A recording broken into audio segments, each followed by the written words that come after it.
The attack on Pearl Harbor not only destroyed a significant part of the U.S. Pacific Fleet, it forever changed the course of world history, turning local conflicts into a truly global war. But what prompted the Land of the Rising Sun to take this seemingly suicidal step? Why did the Japanese command decide to challenge an industrial giant whose resources far exceeded their own? Today, we will examine the invisible threads of economics, ambition, and desperation that led to this tragedy. To understand 1941, we need to go back to the end of the 19th century. Japan made an incredible leap from feudal isolation to world power status. However, there was a dark side to this success. Japan had almost no natural resources of its own. The Japanese elite saw the world as a game in which you were either a colonizer or a colony. Looking at the British, French, and Dutch, who had been plundering Asia for centuries, the Japanese asked themselves, why can they do it but we can't? The ideology of the Greater East Asia Co-Prosperity Sphere was presented as the liberation of Asian peoples from white oppressors, but in reality, it was just a smokescreen for a new, even more aggressive Japanese expansion. The key moment was the war in China, which began in 1937. Japan became bogged down in this vast country. Despite its technological superiority, the Japanese army was unable to completely suppress the resistance. The war required enormous amounts of fuel, metal, and food. The US, which traditionally considered China to be within its sphere of influence, watched Tokyo's actions with growing concern. Washington began to impose sanctions. First, there were restrictions on the export of aviation gasoline, then scrap metal. But Japan did not retreat. It continued its southward advance, occupying French Indochina. In the summer of 1941, President Franklin Roosevelt made a decision that Japanese generals considered a declaration of war without a single shot being fired. The U.S. imposed a complete oil embargo and froze all Japanese assets. For Japan, this was a death sentence. About 80% of the empire's oil came from the U.S. Without fuel, the fleet became a pile of scrap metal, and tanks became immobile boxes. According to Japanese strategists' calculations, the country had a maximum of 2 years' worth of oil reserves left, and only 6 months' worth for active combat operations. Tokyo had two options: to meekly withdraw from China and Indochina, admitting defeat and losing face, which was unthinkable in Japanese culture; to strike the resource-rich British and Dutch colonies in Southeast Asia, now Indonesia and Malaysia, in order to capture oil rigs.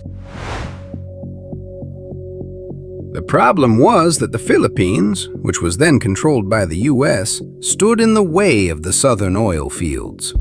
The Japanese understood that if they attacked the British or the Dutch, America would not stand aside.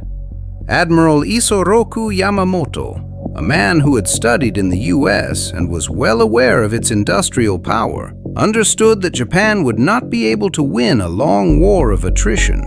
His logic was simple and frightening. Strike a single crushing blow against the American fleet, demoralize the nation, and force Washington to sign a peace treaty recognizing Japan's dominance in the Pacific. "We must knock their teeth out on the first day," was roughly how the headquarters reasoned. Pearl Harbor was chosen as the main base of the U.S. Pacific Fleet. The Japanese hoped that by destroying aircraft carriers and battleships, they would gain a year or two of free rein to capture all of Asia.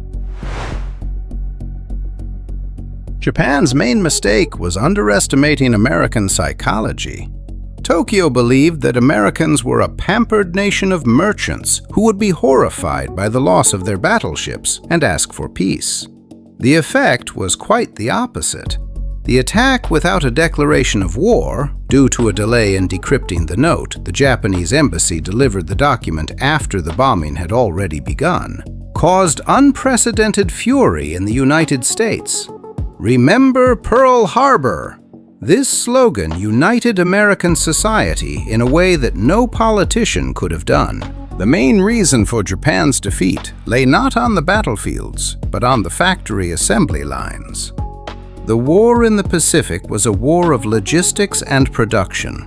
In 1941, U.S. GDP was 7 times higher than Japan's, and steel production was 12 times higher. While Japan was manually perfecting each Zero fighter plane, American industry was churning out aircraft carriers and fighter planes like an assembly line. By the middle of the war, the U.S. was launching a new escort carrier every week. Japan simply could not make up for its losses. When one Japanese ship was lost, 5 new ones took its place in the U.S. Staff shortages and the death of the aces. The Japanese pilot training system was elitist and extremely slow. They trained supermen, spending years doing so. In the early battles, Japanese pilots were the best in the world, but as soon as they began to die, there was no one to replace them. The U.S., on the other hand, streamlined pilot training, sending experienced veterans to the rear to train newcomers. Japan, however, kept its aces on the front lines until they were killed. As a result, by 1944, the Japanese skies were defended by yesterday's school children with 40 hours of flight time against Americans with hundreds of hours of training. This led to the Great Marianas Turkey Shoot, where the Japanese Air Force was destroyed with almost no losses for the U.S.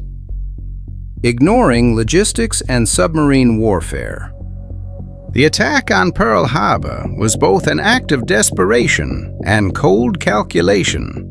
Japan attacked the United States not because it hoped to capture Washington, but because it had backed itself into a corner from which it saw only one way out: total war. It was a strategic triumph and a tactical disaster that ultimately led to Hiroshima and the surrender of 1945.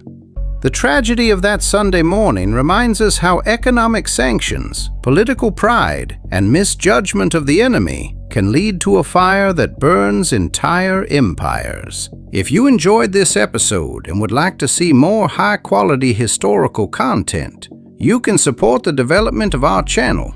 Creating videos like this requires a tremendous amount of time spent working with archives and editing.